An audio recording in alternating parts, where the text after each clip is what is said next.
Olá, hoje quinta-feira, 14 de novembro, prepara o teu cafezinho e vamos juntos para mais um dia de Café com Lexio. Em nome do Pai, do Filho e do Espírito Santo. Amém.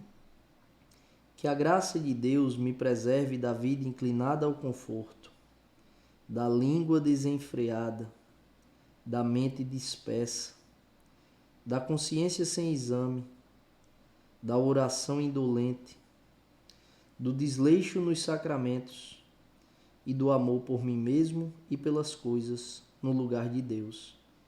Amém. Ave Maria, cheia de graça, o Senhor é convosco. Bendita sois vós entre as mulheres e bendito é o fruto do vosso ventre, Jesus. Santa Maria, Mãe de Deus, rogai por nós, pecadores, agora e na hora da nossa morte. Amém. Nossa Senhora Medianeira de todas as graças, rogai por nós. São José, providenciai e intercedei por nós. Continuamos unidos em nome do Pai, do Filho e do Espírito Santo.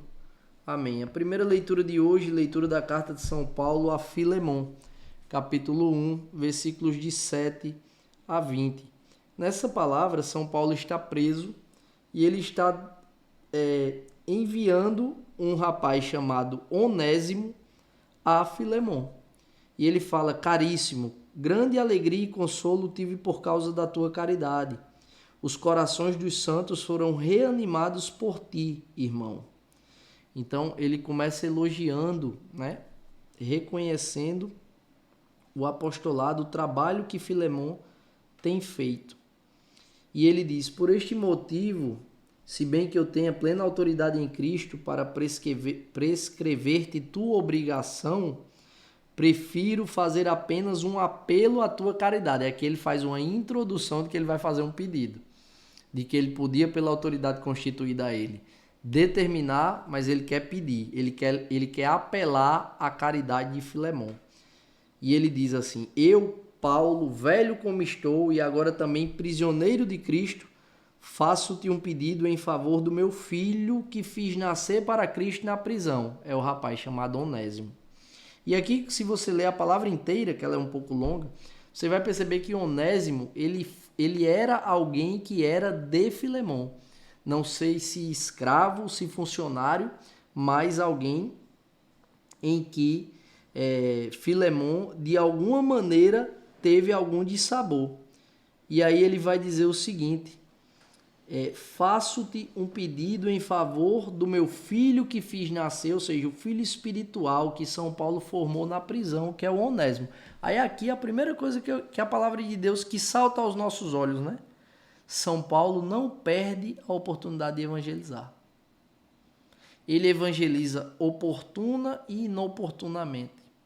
E quantas vezes eu e você, nós perdemos a oportunidade que Deus nos dá, aonde a gente tiver, de evangelizar, com a nossa vida, com as nossas palavras, de falar do amor de Deus, de falar do próprio Deus, da palavra, do evangelho.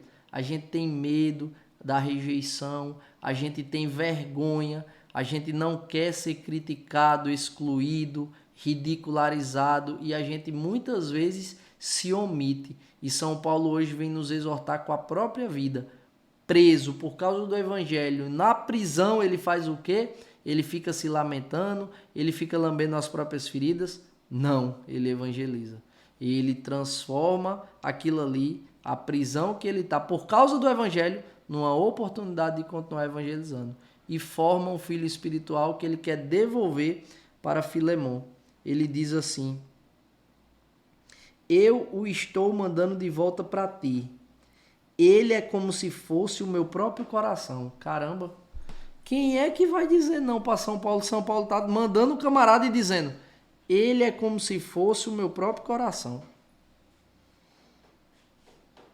E aí ele diz: se ele foi retirado de ti por algum tempo, talvez seja para que o tenhas de volta para sempre, já não como escravo, mas muito mais do que isso, como um irmão querido.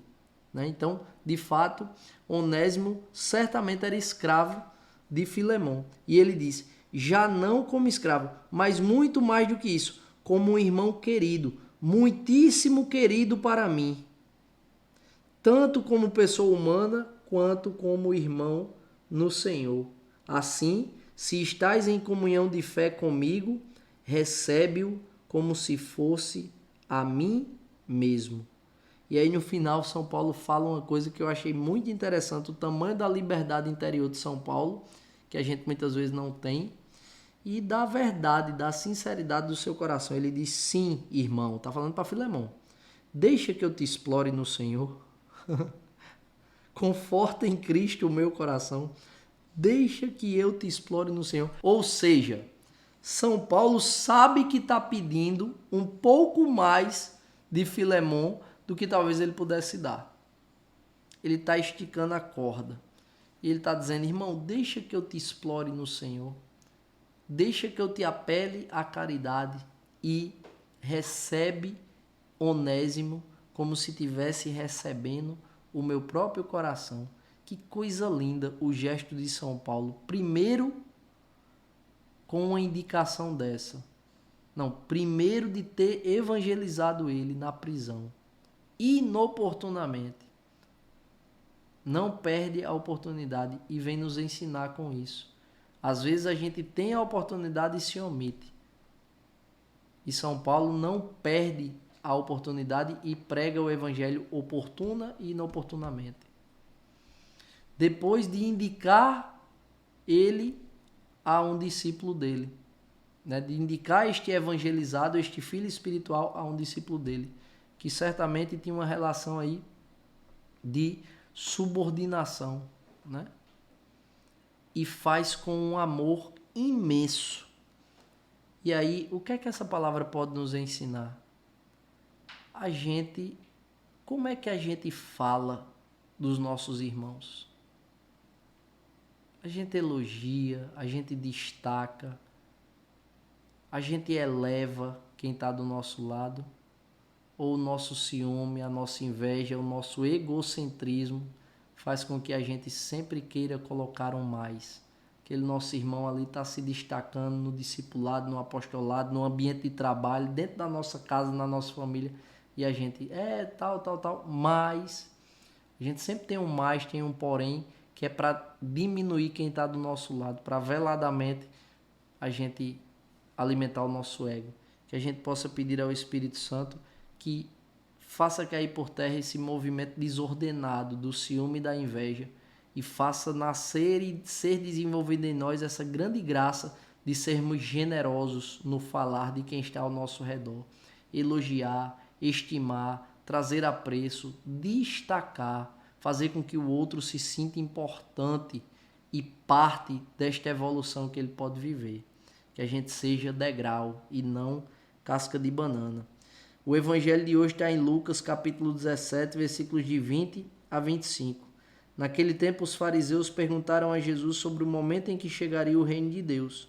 E Jesus respondeu, o reino de Deus não vem ostensivamente, nem se poderá dizer, está aqui ou está ali, porque o reino de Deus está entre vós. Na outra tradução vai dizer, o reino de Deus está dentro de vós. E aqui eu quero falar da virtude da esperança. A gente coloca a nossa esperança numa felicidade que a gente sempre há de conquistar. E quando não é virtude teologal da esperança, quando se trata dessas esperancinhas que nós temos, nós estamos sempre colocando a nossa felicidade em algo que a gente conquista e no momento seguinte a gente se frustra porque a gente já tem uma nova preocupação, uma nova meta de vida. Como eu falava quando a gente fazia essa reflexão dias atrás, né? A gente conquista a casa própria e já se preocupa em em mobiliar a casa, né? A gente passa no Enem, a gente passa no vestibular, vive aquela felicidade, maravilha, uhul, consegui, e logo nos dias seguintes a gente está preocupado em realizar a nossa matrícula, como é que vai ser na faculdade, a nossa rotina que precisa ser estabelecida. A gente sonha em construir uma família, constrói a família, se casa, tem filhos, bênção, graça de Deus, mas vivemos a angústia de como é que nós vamos, como é que vai ser sustentada essa casa, como é que vai ser a educação e a criação dos filhos. Ou seja, a gente sempre está vivendo essas felicidades efêmeras, né? que duram literalmente um dia ou alguns dias, e aí o nosso coração já é roubado de novo por novas preocupações e novas metas para que a gente conquiste essa felicidade que, de certo modo, em algum momento vai ser superada, né? E com o reino de Deus não é diferente. A gente pensa que o reino de Deus e o céu está sempre numa realidade futura, né? Lá na frente, o reino de Deus está dentro de nós. Tanto que quando a gente reza a Ave Maria, a gente diz: Santa Maria, Mãe de Deus, rogai por nós agora e na hora da nossa morte. Por quê? Porque o agora e a hora da nossa morte é o que se apresenta como realidade concreta para a nossa vida. Então, o reino de Deus que está dentro de nós, é preciso que nós cultivemos essa verdade e que nós possamos nutrir a nossa alma com essa verdadeira esperança, que é a virtude teologal, a esperança do céu. O céu não está lá na frente, numa realidade futura, porque não pertence ao tempo, né? Mas o céu está dentro de nós.